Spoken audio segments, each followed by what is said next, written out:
সুপ্রিয় দর্শক, আমি মুস্তফা খন্দকার স্বাগত জানাচ্ছি আজকের সম্পাদকীয়তে। নারীর ক্ষমতায়ন নিশ্চিত করতে পরিবারের নারী প্রধানের নামে ফ্যামিলি কার্ড চালু করছে সরকার। আগামীকাল কড়াইল বস্তিতে এই কর্মসূচির উদ্বোধন করবেন প্রধানমন্ত্রী তারেক রহমান।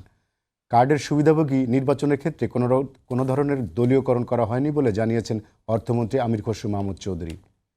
প্রাসঙ্গিক এসব বিষয় নিয়ে আজকের সম্পাদকীয় নারীর ক্ষমতায়নে ফ্যামিলি কার্ড।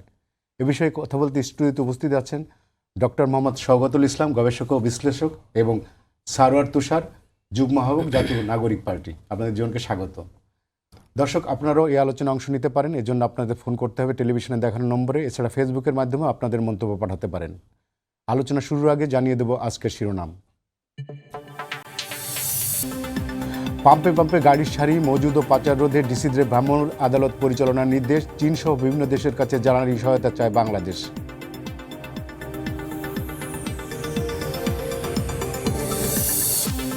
কড়াইল বস্তিবাসীর জীবনযুদ্ধে নতুন আশা ফ্যামিলি কার্ড কাল উদ্বোধন করবেন প্রধানমন্ত্রী। যুগান্তকারী বলছেন বিশ্লেষক। স্বচ্ছতা নিশ্চিতের ঘোষণা সরকারের।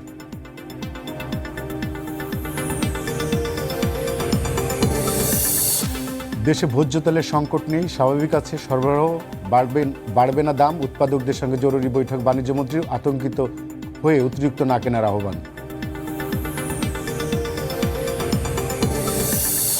এবং হাদি হত্যার প্রধান আসামি ফয়সাল আলমগীরকে পশ্চিমবঙ্গে পুলিশ হেফাজতে, জিজ্ঞাসাবাদ ফেরাতে কাজ করছে পররাষ্ট্র মন্ত্রণালয়। দ্রুতই দেশে ফিরে আনার আশা আইজিপির।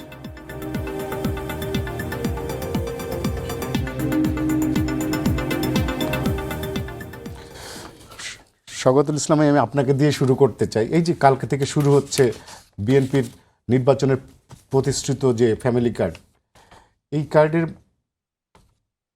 বলা হচ্ছে নারীর ক্ষমতায়নের ক্ষেত্রে এই কার্ড অনেকখানি ভূমিকা রাখবে। কি ধরনের ভূমিকা রাখতে পারে? ধন্যবাদ। এই যে ফ্যামিলি কার্ড দেওয়া হচ্ছে, এটা নিয়ে আসলে অনেক আলোচনা ছিল, কারণ আমরা দেখেছি বর্তমান প্রধানমন্ত্রী জনাব তারেক রহমান সাহেব উনি নির্বাচনী যে প্রচারণা চালিয়েছেন সেখানে একটা বড় অংশ জুড়ে সবচেয়ে গুরুত্বপূর্ণ অংশই মনে হয় ছিল যে ফ্যামিলি কার্ড। এবং এই ফ্যামিলি কার্ডের ব্যাপারে তারা যথেষ্ট সিরিয়াস, এবং নির্বাচনের পর সরকার গঠনের সাথে সাথেই কিন্তু ফ্যামিলি কার্ডের ব্যাপারে উনি উদ্যোগ গ্রহণ করেছেন। এবং বেশ দ্রুতই বলা যায় যে 1 মাস সময়ের মধ্যেই ফ্যামিলি কার্ডের এই যে একটা পাইলটিং হচ্ছে ঢাকায়। তো আমি একজন সাধারণ নাগরিক হিসেবে বলবো যে এটা চমৎকার একটি উদ্যোগ। আমি বলবো এটা অত্যন্ত গুরুত্বপূর্ণ একটি উদ্যোগ। দেখেন, এই ধরনের সাপোর্ট আমাদের দেশে ছিল, হ্যাঁ, ইতিহাস ঘেটে যদি আমরা দেখি এর আগেও ছিল। বিভিন্ন রকমের ভাতা ছিল, বয়স্ক ভাতা ছিল, নারীদেরকে বিভিন্নভাবে উৎসাহিত করার চেষ্টা করা হয়েছে। কিন্তু এটা গুরুত্বপূর্ণ এই জন্য আমি বলবো যে আমাদের এই যে নতুন রাজনৈতিক প্রেক্ষাপট এবং এখানে রাষ্ট্রের যে রিসোর্স, সেখান থেকে ডিরেক্ট করা হচ্ছে এই রিসোর্সটাকে, এবং এটা অবশ্যই একটা রাজনৈতিক সিদ্ধান্ত এবং একটা দৃঢ় রাজনৈতিক সদিচ্ছার প্রকাশ বলা চলে। এখন যাদেরকে এটা দেওয়া হচ্ছে, অত্যন্ত দরিদ্র পরিবার বা একদম নিম্ন আয়ের মানুষ যারা, সেই পরিবারগুলোতে আমরা কি দেখতে পাই? অনেক সময় দেখা যায় যে অভাবের কারণে সন্তানরা স্কুলে যেতে পারছে না, হ্যাঁ, চাইল্ড লেবারে তারা যুক্ত হচ্ছে, মেয়েদের বাল্যবিবাহ দেওয়া হচ্ছে। এই ঘটনাগুলো কিন্তু ঘটছে আমাদের এখানে। তো আজকে যদি তারা একটা যেই পরিমাণটার কথা বলা হচ্ছে 2000 বা 2500 টাকা, একটা মা যদি, একটা দুস্থ মা বা একটা দরিদ্র মা যদি এই টাকাটা পান, উনি তার যেই প্রয়োজন, সন্তানদের প্রয়োজনে, নিজের প্রয়োজনে, স্বাস্থ্যের জন্য, শিক্ষার জন্য বা অন্যান্য প্রয়োজনে ব্যবহার করবেন। সো ডেফিনেটলি এখানে তার একটা ফ্রিডম কিন্তু চলে আসছে। তো এই যে ফ্রিডমটা, এখানে এই জিনিসটাকে এমফেসাইজ করা হচ্ছে যে এটা তাদেরকে আসলে এমপাওয়ার করছে তাদের পরিবারটাকে চালাতে এবং সেখানে কন্ট্রিবিউট করতে। সো ডেফিনেটলি এটা নারীর ক্ষমতায়নে একটা গুরুত্বপূর্ণ পদক্ষেপ বলে আমি মনে করি। সারোয়ার তুষার, আমি একটু জানতে চাই যে এনসিপি বিষয়টাকে কিভাবে দেখছে এবং এই কার্ড বিতরণের ক্ষেত্রে এনসিপি কোনো চ্যালেঞ্জ দেখছে কিনা? জি, আপনাকে ধন্যবাদ। অবশ্যই চ্যালেঞ্জ আছে। প্রথমে এই কার্ডটা বগুড়া থেকে দেওয়ার কথা ছিল, পরে যেহেতু এখানে উপনির্বাচন, এটা একটা কনফ্লিক্ট অফ ইন্টারেস্ট হয় এবং নির্বাচন আচরণবিধি ভঙ্গ হয়। এ কারণে এটা যখন নির্বাচন কমিশন বিএনপি দলের নজরে এনেছে তখন তারা এটা পরিবর্তন করেছে। এটা একটা ইতিবাচক ব্যাপার। ফ্যামিলি কার্ড নিয়ে আমাদের বক্তব্যটা হচ্ছে যে যে কোনো বাংলাদেশের মানুষের যে কোনো ধরনের এই ধরনের সোশ্যাল সেফটি প্রোগ্রাম এটা জরুরি। এটা কারণ বাংলাদেশের মানুষ নানা দিক থেকে বঞ্চিত। কিন্তু এটা আপনি দিলেন, এটা কোনো সমস্যা নাই, কিন্তু আমাদের দেখতে হবে যে এক্সিস্টিং যে সোশ্যাল সিকিউরিটির যে খাতগুলো আছে, যে প্রণোদনাগুলো আছে, সেগুলোরও একটা রিভিউ দরকার। আমরা সরকারের প্রতি আহ্বান জানাবো, যেহেতু এটা নির্বাচিত সরকার, অনির্বাচিত অবৈধ সরকারকে আমরা যেভাবে বিরোধিতা করতাম, নিশ্চয়ই নির্বাচিত সরকার আমরা সেভাবে বিরোধিতা করবো না। আমরা যৌক্তিক সমালোচনা যেমন করব, সরকারের ভালো প্রোগ্রামের আমরা মানে সাপোর্ট প্রশংসা করব, করবেন। প্রশংসা করবো, এবং যেখানে যেখানে এটার সমালোচনা করা দরকার বিরোধী দল হিসেবে আমরা সেটা করবো মানে গঠনমূলক সমালোচনা। ডেফিনেটলি। এখন এই প্রোগ্রামটা সরকার চালু করেছে, এখন পাইলট প্রকল্পের ভিত্তিতে হচ্ছে, এটা ক্রমেই সারা দেশে হবে। যে চ্যালেঞ্জগুলো আসবে তার মধ্যে হচ্ছে যে দলীয় যে সিন্ডিকেট, সেই সিন্ডিকেটকে দূরে রেখে এটা প্রকৃত যারা এটার সুবিধাভোগী, মানে যাদের এটা পাওয়া দরকার, উপকারভোগী যারা, তাদেরকে যেন এটা সরকার তাদের কাছে যেন পৌঁছাতে পারে, এটা হচ্ছে 1 নম্বর চ্যালেঞ্জ। দ্বিতীয়, এটা আশা করি যে সরকার সেই ক্ষেত্রে সর্বোচ্চ সিরিয়াসনেস দিবে, কারণ এটা যদি এখানে কিছু মিসম্যানেজমেন্ট হয় তখন কিন্তু বিরোধী দলগুলো স্বাভাবিকভাবে এটা সমালোচনা করবে। এর পাশাপাশি আমরা সরকারকে বলবো, সরকারের কয়েকটা সংশ্লিষ্ট মন্ত্রণালয়ের বেশ কয়েকটা সামাজিক, মানে যেগুলো আগে থেকেই নেওয়া সামাজিক সুরক্ষা খাতের প্রণোদনা আছে, এগুলোকে রিভিউ করা দরকার, যে কোনটার কি প্রগ্রেস, যেমন আমরা দেখলাম কিছুদিন আগে সদ্যবিদায়ী গভর্নর কিন্তু অনেকগুলো ব্যাংকে যেগুলো পারফর্ম করছে না, নন পারফর্মিং ব্যাংক, সেগুলোকে মার্জ করেছে, একীভূত করেছে। এক্ষেত্রে এক্সিস্টিং প্রায়, আমি যতটুকু জানি যে 40টার মতো আপনার সামাজিক মানে সোশ্যাল সেফটি প্রণোদনা সরকারে আছে। সেইগুলোর মধ্যে যেগুলো নন পারফর্মিং বা যেগুলোর মধ্যে মানে এখন আর প্রয়োজন নেই, এগুলোকে আবার রিভিউ করে প্রয়োজনে কিছুকে বাদ দেওয়া, অর্থাৎ এটা একটা র্যাশনালাইজ করা এবং মার্জ করা, এগুলো যদি করে তাহলে এইটা যেভাবে, যেমন আমরা কিন্তু একটা অর্থনৈতিক চাপে পড়তে যাচ্ছি এই যুদ্ধ এবং ইত্যাদি কারণে, ফলে সরকারের জন্য এটা একটা চ্যালেঞ্জ হচ্ছে যে এই যে সরকারের প্রতিশ্রুতি, এবং এটা একদিক থেকে তার রাজনৈতিক প্রতিশ্রুতি, অন্যদিক থেকে এটা বাংলাদেশের গরিব মানুষের দরকার, আর যেহেতু এটা মহিলাদেরকে দেয়া হবে ফলে এটা আরও বেশি ভালো কাজ।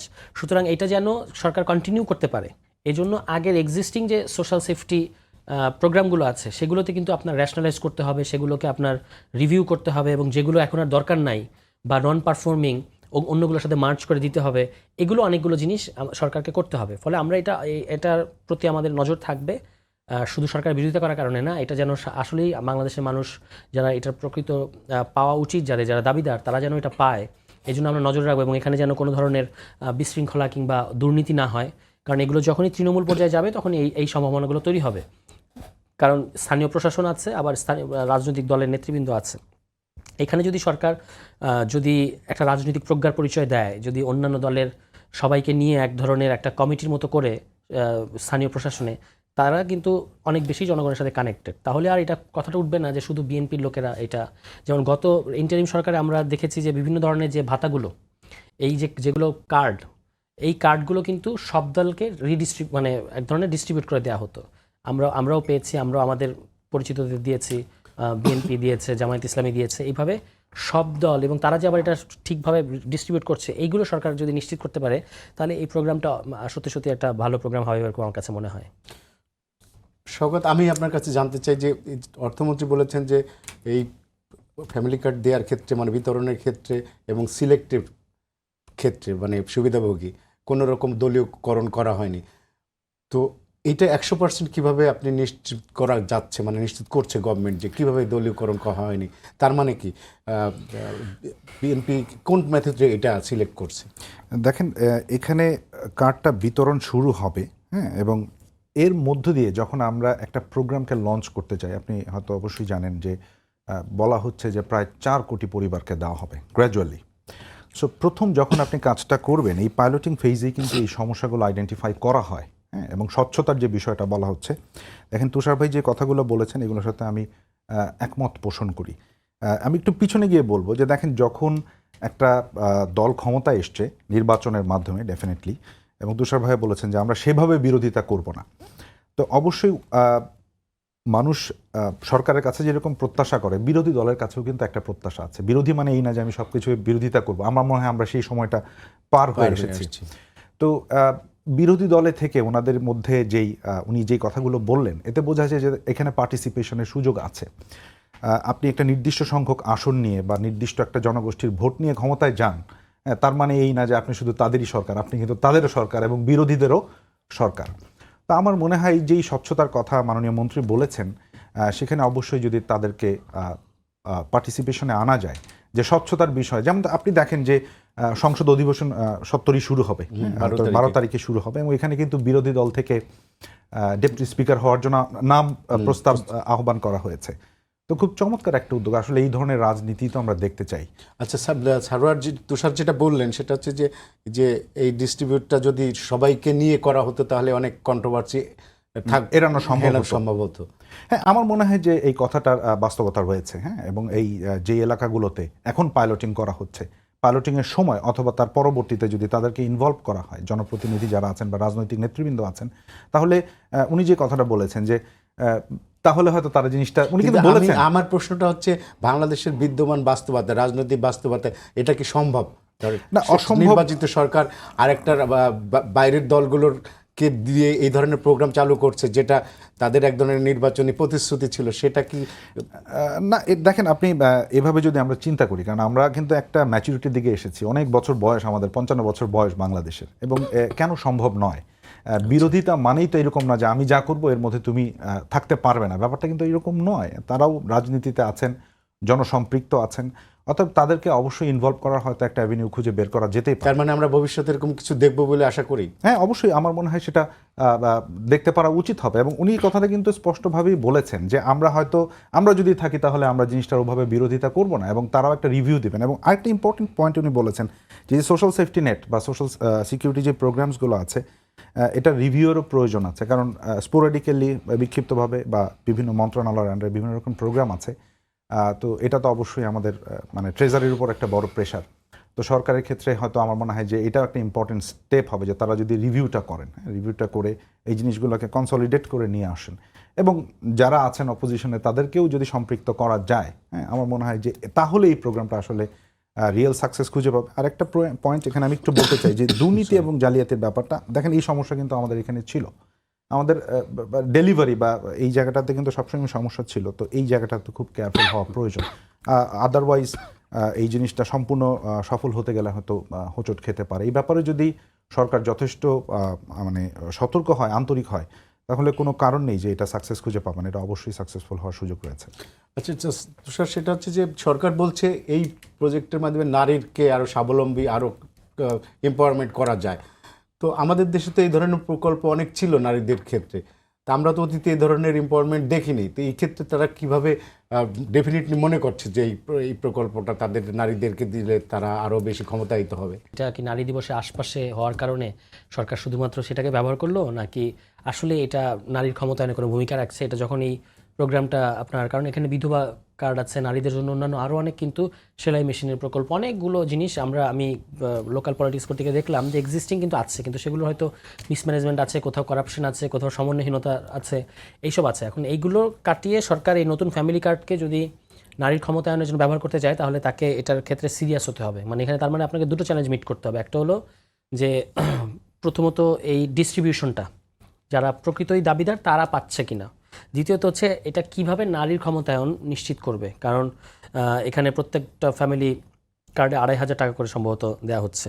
ফলে এটা কিভাবে তিনি পরিবারের যিনি পুরুষ আছেন তার হাতে না গিয়ে যেহেতু এটা নারীর কাছে যাচ্ছে, তিনি এটাকে আবার পরিবারে কীভাবে ব্যবহার করছেন, সেখানে সত্যি সত্যি তার, অর্থাৎ কার্ডটা পাওয়ার পরে সরকারের কিন্তু আরেকটা দায়িত্ব, যে এই প্রতিশ্রুতির কারণে আরেকটা দায়িত্ব শুরু হলো, যে এটা আদৌ ওই নারী ফ্যামিলি কার্ড হয়েছে ঠিকই, কিন্তু ওই নারী তার স্বাধীন ইচ্ছা মতো ব্যবহার করতে পারছেন কিনা, এইটা হচ্ছে আরেকটা চ্যালেঞ্জ, যেটা সরকারকে খেয়াল রাখতে হবে। কারণ এগুলো কিন্তু আবার আমরা জানি যে আমাদের দেশে বিশেষত গার্মেন্টসে চাকরি করে যে নারীরা, তাদের নিয়ে যে সমস্ত গবেষণা কিংবা ডকুমেন্টারি আমরা কিন্তু দেখেছি তাদের একটা বড় অংশ আসলে তাদের হাজব্যান্ডদেরকে মানে ইকোনমিক সাপোর্টটা দেন, এবং ওই হাজব্যান্ডরা বিভিন্ন ক্ষেত্রে তারা কখনো নেশায় জড়িয়ে পড়েন, এরকম অনেক কিছু হয়, এবং তখন তারা কিন্তু স্ত্রীদের উপর অত্যাচার করেন যে ওই বেতনের টাকাটা নেয়ার জন্য।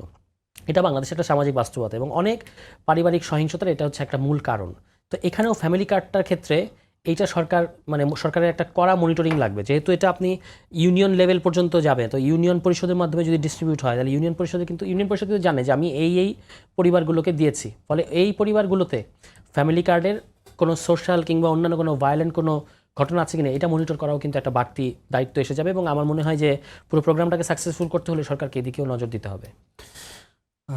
শওকত, আমরা একটু অন্য প্রসঙ্গে আসি। এই যে আমরা দীর্ঘদিন ধরে দেখে আসছিলাম, মানে বিগত ট্রেমেরা বলে আমাদের দেশে এক ধরনের মব কালচার গড়ে উঠছিল, কিছু হলে একটা মব ক্রিয়েট করে সেই বিষয়টাকে নিজেই বিচার করা, এই ধরনের। মানে তো স্বরাষ্ট্রমন্ত্রী কয়েকবারই বলছেন নতুন সরকারের যে আমরা এই মব কালচারকে আর দেখতে চাই না, উনি এদের বিরুদ্ধে রীতিমতো চ্যালেঞ্জ দিয়েছেন।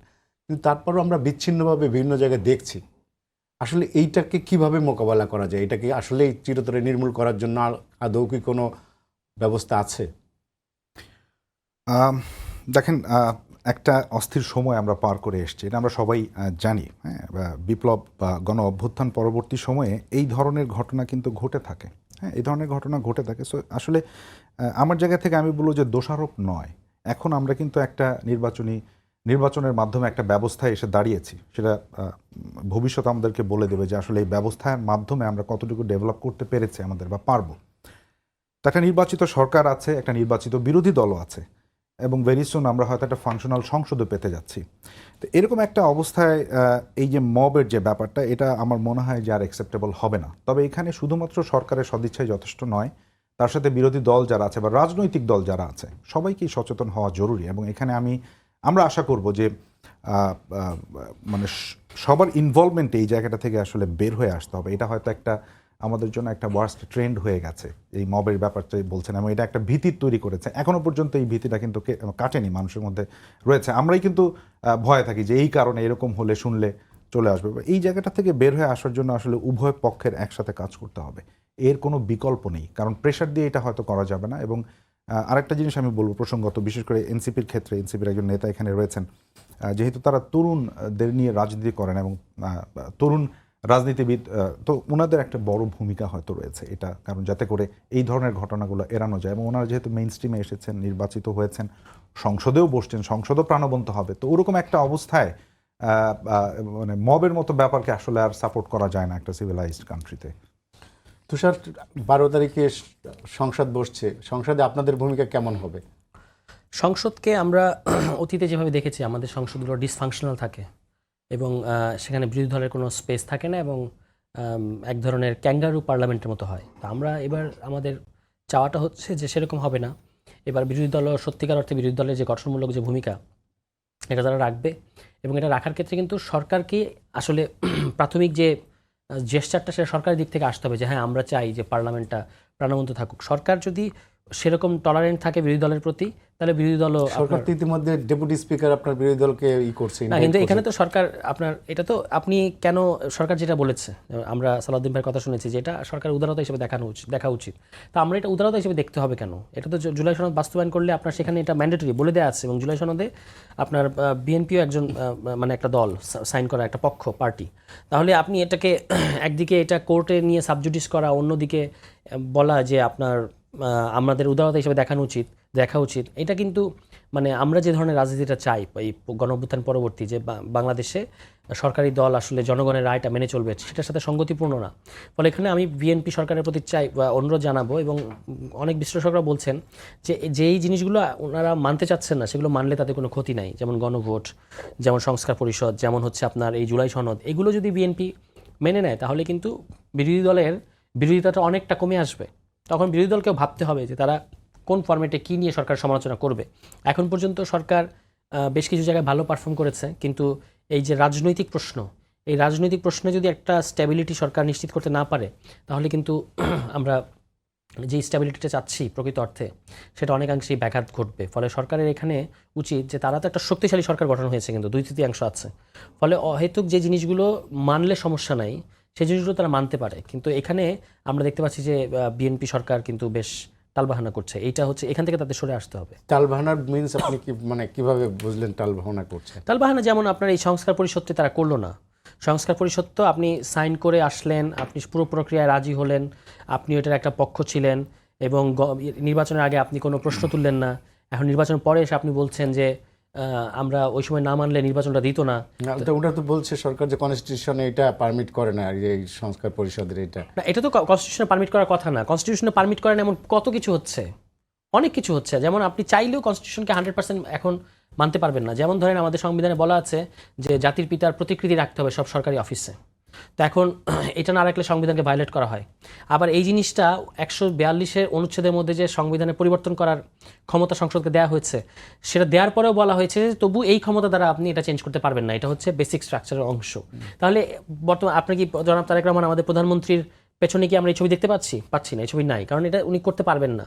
হ্যাঁ, এইটা এই সময়ের স্পিরিটের বিরুদ্ধে যায়, ফলে আপনি চাইলেও সব কিছু মানতে পারবেন না। সুতরাং সংবিধানে এই জিনিসটা নাই, সাংবিধানিক না, এই কথাটা তোলাটা সব ক্ষেত্রে ঠিক হবে না, কারণ এটা গণভোট দ্বারা যখন পাশ হয়ে গেছে তখন কিন্তু এটা জনগণের একটা ম্যান্ডেট পেয়েছে, তখন এটাকে আপনার একই সাথে সংসদ সদস্য এবং একই সাথে সংবিধান পরিষদ সদস্য হলে কিন্তু বিএনপির কোনো ক্ষতি নেই, কারণ ওখানেও আপনারই মেজরিটি থাকতেছে। একই ব্যক্তি সংসদ সদস্য, একই ব্যক্তি সংস্কার পরিষদ সদস্য, এবং সংস্কার পরিষদ যে সংস্কারগুলোর ব্যাপারে আপনার নোট অফ ডিসেন্ট আছে, ওকে আমি মানলাম, তো নোট অফ ডিসেন্টগুলোর মানে ডিল করার জন্য তো আপনাকে ওখানেই যেতে হবে, এবং সেখানেও আপনারই 2/3 আছে। বিরোধী দলের সব মিলিয়ে আপনার 77টা মানে সংস্কার পরিষদ সদস্য আছে, 2/3 তো বিএনপির এমনিতে আছে। কাজে এটা মেনে নিলে যেটা হবে যে মানুষ অন্যান্য দিকে বিএনপি সরকারের কাছ থেকে, বিশেষত বিএনপি সরকারের প্রধান, আমাদের প্রধানমন্ত্রীর কাছ থেকে যে গুড জেস্চারগুলো দেখতে পাচ্ছে, যে তিনি একটা সবাইকে নিয়ে চলতে চাচ্ছেন, সবাইকে নিয়ে দেশ পরিচালনা করতে চাচ্ছেন, এই রাজনৈতিক প্রশ্নেও সেই জিনিসটা নিশ্চিত হবে। তখন কিন্তু মানে আমি মনে করি যে তিনি স্টেটসম্যান হিসেবে অনেক বেশি ভালো মূল্যায়িত হবেন। কিন্তু এক্ষেত্রে, এবং বিশেষত গণভোটের, বিএনপির ইতিহাসের সাথে গণভোটটা খুব ওতপ্রোতভাবে জড়িত। 2বার বিএনপির ইতিহাসে অতীতে 2বার গণভোট করেছেন। আজকে যিনি প্রধানমন্ত্রী, তার বাংলাদেশে কিংবদন্তি শহীদ প্রেসিডেন্ট জিয়াউর রহমান এবং তার কিংবদন্তি মা, এই দুজনই কিন্তু তাদের যার যার রেজিমে গণভোট করেছেন, যদিও ইস্যুগুলো ভিন্ন ভিন্ন ছিল।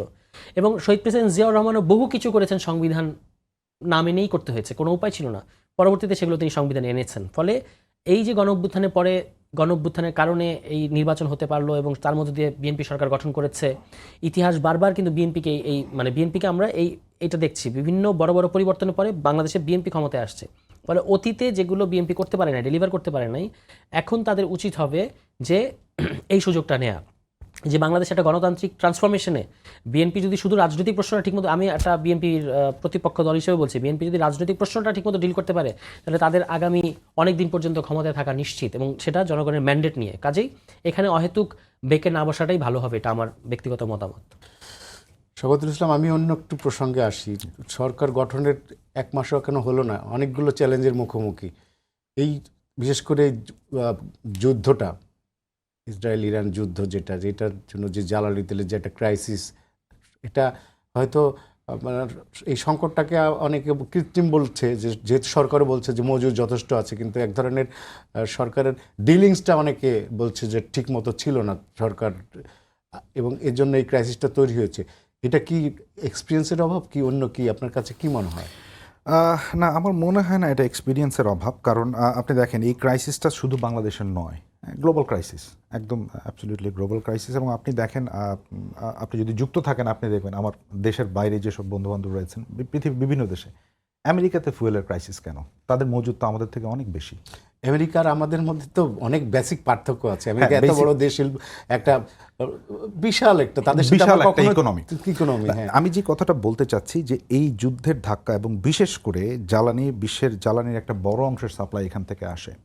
অর্থাৎ বাংলাদেশের মতো একটা দেশ, আমরা পুরোপুরি নির্ভরশীল। সো আমাদের জন্য কিন্তু এই ধরনের স্টেপস নেওয়াটা খুব অস্বাভাবিক নয়। আমরা জানি আমাদের সবার কষ্ট হচ্ছে, আমরা দেখতে পাচ্ছি পাম্পগুলোতে লম্বা লাইন, এবং এই ধরনের একটা পরিস্থিতিতে এটা যে কোনো সরকারের, শুধু এটা আমি মনে করি যে বিএনপি যথেষ্ট পরিপক্ক সিদ্ধান্তই নিয়েছে, যে একটু আগে থেকেই সতর্ক হওয়া এবং একটা রেশনিং এর ব্যবস্থা করা। আপনি সতর্ক হওয়া এক জিনিস, আর প্যানিক সৃষ্টি করা। বিএনপি যেটা, সরকার যেটা করেছে, যে এক ধরনের জনগণকে অ্যালার্ম করছে, অ্যালার্ম যেটা করা, এইটা মানে তাদের মজুদ বলে দিচ্ছে, এবং তাদেরকে মানে প্যানিক সৃষ্টি করার অনেক কিছু সরকার করার চেষ্টা করছে, যে আমাদের আশ্বস্ত করেনি, আশ্বস্ত করার পরে আতঙ্কিত করেছে সরকার। আতঙ্কিত হওয়াটা আসলে এইটা কিন্তু দেখবে না যে এটা আমাদের, হয়তো এটা আমাদের একটা, এটা একটা সংস্কৃতির অংশ। আমি কোভিডের সময় খুব অ্যাক্টিভলি কাজ করেছি, যখন সব মানুষ ভয়ে ঘরে থাকতো, আমার বাইরে থাকতে হতো। সো এই যে আতঙ্কিত হওয়াটা, এটা খুব অস্বাভাবিক নয়। কিন্তু যেই কারণে আতঙ্ক, আপনি দেখবেন যে এমন কিন্তু নয় যে পাম্প থেকে তেল মানুষ পাচ্ছে না, মানুষ একদম চলাফেরা বন্ধ হয়ে গেছে, ব্যাপারটা কিন্তু তা নয়। তো সরকারের জায়গা থেকে চেষ্টা করবে আমার কাছে যে অ্যাভেলেবল রিসোর্সটা রয়েছে, সেটাকে যত দূর সম্ভব টেনে নিয়ে যাওয়া, until the situation comes easy. আমার মনে হয় এই জায়গা থেকে সরকারের এই পদক্ষেপ, এর বাইরে আসলে খুব বেশি কিছু করার ছিল না। কিন্তু জ্বালানি মন্ত্রী বলেন, সব তরফ থেকে কিন্তু কথা বলা হচ্ছে যে আপনারা আতঙ্কিত হবেন না। তারা বলছে 8টা জাহাজ অলরেডি চলে এসছে, এবং মজুদ কিন্তু মজুদ আছে, কিন্তু তারপরেও কিন্তু বিভিন্ন জায়গায় আমরা দেখছি যে মজুদ করার জন্য মানে ধরা পড়ছে। এই ব্যাপারে সরকারের যথেষ্ট কড়া নির্দেশনা রয়েছে, এবং আমিও বলবো যে এই ধরনের পরিস্থিতিতে কিছু মানুষ পানির ট্যাঙ্কে তেল রাখছেন, এই জিনিসগুলো অত্যন্ত নিন্দনীয়। মানে এই জিনিসগুলো করে আসলে মানুষ কৃত্রিম সংকটটাকে আরো বাড়িয়ে তোলেন এবং আতঙ্কগুলোকে আরো ঘনীভূত করেন। এইটা স্টপ করতে হবে। গভর্নমেন্টের কাজ করার সুযোগ রয়েছে যে তুমি তেল কেন মজুত করবে, সবার জন্য 10 লিটার 20 লিটার যেটা দিচ্ছে সেই রেশনিং এর আন্ডারে আপনার চলতে হবে। আমি আমাদের প্রায় শেষের দিকে আমি একটা প্রশ্ন করতে, হাদির 2টা মূল খুনিকে ইন্ডিয়ায় গ্রেপ্তার করা হয়েছে, তাদের ফেরত আনার ব্যাপারে কথাবার্তা হচ্ছে। আপনার কি মনে হয় যে তাদেরকে ইন্ডিয়া ফেরত দেবে? ইন্ডিয়া তো আমাদেরকে ফেরত দিতে বাধ্য, তার কারণ হচ্ছে তাদের সাথে আমাদের একটা এক্সট্রাডিশন চুক্তি আছে, একটা চুক্তি আছে। কিন্তু আমরা তো অতীতে দেখছি হাসিনার মতো বড় বড় কিলার ওখানে রয়ে গেছে। এখন এখানে দুটো জিনিস, একটা হলো যে ইন্ডিয়া কিন্তু আওয়ামী লীগ এবং হাসিনাকে তাদের বন্দী হিসেবে কখনো দাবি করে নাই, ফলে তারা ওটাকে বন্দি প্রত্যর্পণের আওতার মধ্যে দেখছে না। আমরা মনে করি যে আমাদের সে পলাতক ফিউজিটিভ সাবেক স্বৈরশাসক, কিন্তু ইন্ডিয়ার দৃষ্টিভঙ্গি কিন্তু এটা না। ইন্ডিয়া একেবারে রাষ্ট্রীয় সিদ্ধান্ত নিয়ে শেখ হাসিনাকে ওখানে জায়গা দিয়েছে, আর এখানে এটা হলো আপনার বন্দি প্রত্যর্পণ চুক্তি। এবং আমার ধারণা, এটা আই মে বি রং, যে ইন্ডিয়া অনেক আগে থেকে এদের ইয়েটা জানতো, পজিশনটা জানতো। এবং যখন সম্ভবত আমাদের সরকারের তরফ থেকে কেউ একজন গেছে 2-1 দিনের মধ্যে, আমার মনে নাই, পররাষ্ট্র মন্ত্রণালয় কিংবা স্বরাষ্ট্র মন্ত্রণালয়ের কোনো দায়িত্বশীল ব্যক্তি গিয়ে যখন ইন্ডিয়ার কাছে এইটা জোর দাবি জানিয়েছে এদেরকে ফেরত দেওয়ার, তখন কিন্তু তারা লোকেশনটা শনাক্ত করে বললো যে তাদেরকে আইনের আওতায় আনা হয়েছে। কারণ আমি এটা বিশ্বাস করি না যে বাংলাদেশ থেকে গেছে এবং এটা এতদিন পর্যন্ত তারা তাদের পজিশনগুলো চেঞ্জ করেছে এবং সেটা ইন্ডিয়ার ইন্টেলিজেন্স কিংবা পশ্চিমবাংলার পুলিশের নজরদারি বাইরে ছিল, এটা আমার কাছে বিশ্বাস্য মনে হয় না। তো তারা এখন আমাদের সরকারের তরফ থেকে যেহেতু এই ব্যাপারটা তোলা হয়েছে, তারা এখন এটা বন্দি প্রত্যর্পণের আওতায়। এবং আজকে আমরা ব্রিফিং শুনলাম পুলিশের, স্বরাষ্ট্র মন্ত্রণালয়ও, যে তারা বলেছেন যে তারা এখন এটা, পররাষ্ট্র মন্ত্রণালয় বললেন যে ফেরত আনার প্রক্রিয়ার মধ্যে আছে, ফেরত তাদেরকে দিতেই হবে, এটার অন্য কোনো উপায় নাই। এবং ফেরত দেওয়ার পরে আমাদের কাজ হচ্ছে আমাদের দেশে যে এরা তো হত্যাকাণ্ড ঘটিয়েছে, কিন্তু এটার পেছনে পুরো প্লটটা কি, মানে পেছন নেপথ্যের শক্তিকে খুঁজে বের করা, কারা, এই হত্যাকাণ্ডটা কেন ঘটলো, এই পুরো প্লটটা কিন্তু আমরা জানতে চাই। সেখানে আশা করি যে আমরা যেটা প্রকৃত সত্য সেটাই আমরা জানতে পারবো। আমি 30 সেকেন্ড আপনার কাছে জানতে চাই বিষয়, 30 সেকেন্ড এই বিষয়ে। হ্যাঁ, আমি মনে করি যে এইটা সরকারের জন্য একই সাথে চ্যালেঞ্জ এবং এটা প্রিলিমিনারি একটা সাকসেসও বলা যায়। তো সরকার তাদেরকে খুব দ্রুত ফিরিয়ে এনে একটা মানে গ্রহণযোগ্য তদন্তের মাধ্যমে, আপনি বিশ্বাস করেন যে সরকার দ্রুত ফিরিয়ে আনতে পারবে? হ্যাঁ, এবং এটা এক্সট্রাডিশন যেই আমাদের এগ্রিমেন্ট রয়েছে এর মাধ্যমে ফেরত আসা সম্ভব। শেষ করার আগে যেহেতু আমার সময় কম, আমি ছোট্ট একটা প্রসঙ্গ বলবো, তুষার ভাইয়ের সামনে প্রশ্নটা তুলে ধরতে চাই। সেটা হচ্ছে যে আমরা সরকার গঠন করার পর থেকেই শুনছিলাম, বিশেষ করে এনসিপি বা তাদের যে জোটের তরফ থেকে আসছিল, যে একটা ছায়া মন্ত্রিসভা, আমাদের রাজনীতি পরিবর্তিত হোক, আমাদের রাজনৈতিক কালচার পরিবর্তিত হোক, এই জিনিসগুলো আমরা সবাই চাই। তো এই ব্যাপারে তুষার ভাই যদি বলেন যে এই ব্যাপারে আমরা, না, আমাদের হাতে আর সময় নাই, তুষার ভাইকে আপনাকে আর সময় দিতে পারবো না। এক লাইনে বললাম আর কি, যে তুষার ভাই এবং স্বাগত ভাই, আপনার দুজনকে ধন্যবাদ আমাদেরকে সময় দেওয়ার জন্য। সবাইকে ধন্যবাদ জানিয়ে শেষ করছে আজকের সম্পাদকীয়। আগামীকাল আবারও দেখা হবে একই সময়। শুভরাত্রি সবাইকে।